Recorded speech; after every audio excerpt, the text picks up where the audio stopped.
Ibrahim Noman, Rifat Bhai, how do you view Carrick's more defensive approach after taking 1-goal lead? Should Carrick be appointed permanently after thin unbeaten run?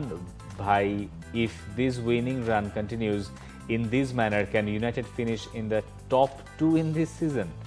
পলাশ বৈরাগীর প্রশ্ন হচ্ছে United top 5 এ শেষ করলে সেক্ষেত্রে বর্তমান কোচকে রাখার সম্ভাবনা কতটুকু? Top 2 is a bit too much. Top 2 হবে না। টপ 2 করতে হলে ম্যান সিটি বা আর্সেনালের খুব জঘন্য করতে হবে। টপ 2 হবে না। টপ 2 হবে না। Top 2 tough. টপ 2 হবেই না, হবে না। ঠিক আছে, টপ 3 হইতে পারে। আপনি হয়তো অ্যাস্টন ভিলাকে সরিয়ে দিতে পারেন। অ্যাস্টন ভিলার সাথে পয়েন্টের ডিফারেন্সও খুব বেশি না, তো অ্যাস্টন ভিলাকে সরিয়ে দেওয়া যায়। ম্যাক্সিমাম আপনি থার্ড হতে পারবেন, আমার কাছে এটা মনে হয়।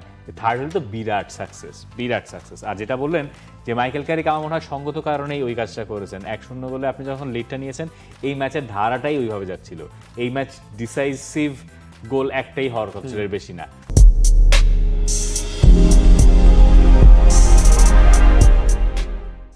সো একটা গোল যখন হয়েছে তখন আমার কাছে মনে হয় that was the wise thing to do. At the same time লেমেন্সের একটা বড় কৃতিত্ব আছে। আমি এইটা পছন্দ করছি। মাইকেল ক্যারিকের দল নিয়ে, একাদশ নিয়ে খুব বেশি নাড়াচাড়া না করাটাও আমার পছন্দ হচ্ছে, কারণ তিনি বেসিক কাজটা করছেন। কিন্তু তাকে রেখে দেওয়া হবে কিনা বা তার কন্ট্রাক্ট রিনিউ করা উচিত কিনা, এইটা আমি এখনো জানি না। এটা আমি 1 মাস আগেও বলেছিলাম, এখনো জানি না। এই ফেব্রুয়ারি শেষে এসেও আমি বলছি এখনো জানি না। রেখে দেওয়া যেতে পারে, কিন্তু আমাদের মনে রাখা দরকার ইউনাইটেডের এই পারফরমেন্সটার পেছনে তাদের সপ্তাহে একটা করে ম্যাচ খেলার কৃতিত্বটা আছে। হ্যাঁ, সো আরও কিছুদিন যাক। এই যে ইউনাইটেড যদি টপ 5-এ থেকে যায়, মাইকেল ক্যারিককে রেখে দেওয়ার এই লোভ সামলানো বা এই চাপ সামলানো ইউনাইটেডের পক্ষে খুব কঠিন হয়ে যাবে। কিন্তু অনেক ফুটবলাররা যারা এখন পান্ডিতের কাজ করছেন, তাদের অনেকেরই ইউনাইটেড ফুটবলারদের যুক্তিটা হচ্ছে এরকম যে তারা মাইকেল ক্যারিকের চেয়ে বেটার প্রোফাইলের কাউকে চান, যে প্রেশার হ্যান্ডেল করতে পারে। মাইকেল ক্যারিক এই মুহূর্তে, এই আগামী 1.5-2 মাসে 1-2টা ম্যাচ হারলে তারপরে কি করে বাউন্স ব্যাক করেন, আমার মনে হয় ওইটা যদি দেখা যায়, তাহলে এরপরে মাইকেল ক্যারিককে রাখা না রাখার সিদ্ধান্ত নেওয়া ইউনাইটেড বোর্ডের জন্য সহজ হবে। কিন্তু এরই মধ্যে ইউনাইটেডের সম্ভবত কাজ শুরু করে দেওয়ার কথা, নতুন কোচ খোঁজা বা মাইকেল ক্যারিককে রাখা না রাখা নিয়ে।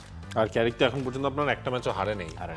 ধরেন 2টা ম্যাচ হারলো, হারের পর তার সিচুয়েশনটা কি হয়, রিঅ্যাকশনটা কি হয়? সমস্যাটা হচ্ছে যে মানে ইউনাইটেডের ট্র্যাক রেকর্ড তো খুব বাজে, এই রিস্ক নেওয়ার ওদের সুযোগ আসলে নাই। মানে এরিক টেন হ্যাগের কন্ট্রাক্ট রিনিউ করলো, তারপরে তিনি টিকতে পারলেন না। এরিক টেন হ্যাগের কন্ট্রাক্ট রিনিউ করার কয়েক মাসের মাথায় বরখাস্ত হলো। রুবেন আমরিম নেওয়া হলো, তাকে বলাও হলো যে তিনি আরো 5 বছর থাকবেন, তিনি 5 বছর থাকতে চান। মালিক পক্ষের এত সন্তুষ্টি দেখা গেল তার উপরে, কয়েক মাসের মাথায় তিনিও বরখাস্ত হয়ে গেলেন।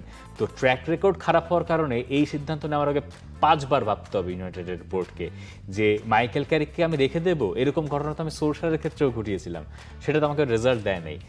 ব্যাক অফ দ্য মাইন্ড এগুলো কাজ করবে। আবার মাইকেল ক্যারিক যদি এই টিমটাকে টপ 4-এ নিয়ে যায়, টপ 5-এ নিয়ে যায়, তাহলে আপনি তাকে রাখবেন না কেন? মানে এইটাও তো আপনি ব্যাখ্যা করতে পারবেন না। খুব ডিফিকাল্ট একটা পরিস্থিতির ভিতরে পড়বে United. For more updates, subscribe to our YouTube channel and click on the bell icon. Follow us on Facebook and Instagram. Download T-Sports app to enjoy exciting games and highlights. Visit tsports.com.